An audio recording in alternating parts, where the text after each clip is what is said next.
ঘরে অনেক দিন থেকে একটা রাঁধুনি ক্ষীর মিক্সের প্যাকেট পড়েছিল।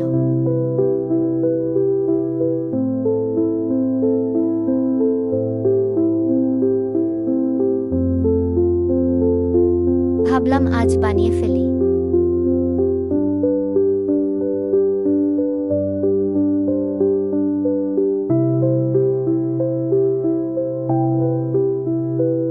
এক্সট্রা লাগবে কেবল লিকুইড দুধ আর গুঁড়ো দুধ।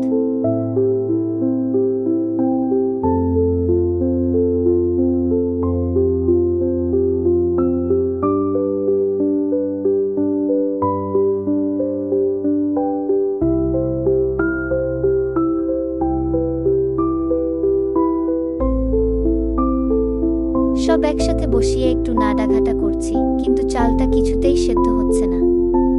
তখন খেয়াল হলো যে মিক্সের মধ্যে তো আগে থেকেই চিনি মেশানো, তাই এই যন্ত্রণা।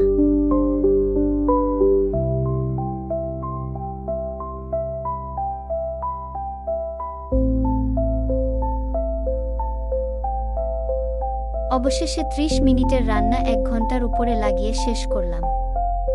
আমার মনে হয় চিনি যদি আলাদা প্যাকেট করে দিত তাহলে আরও আগেই রান্নাটা শেষ হতো। যাক, তবে খেতে খুব একটা খারাপ হয়নি, চিনিটাই যা একটু বেশি।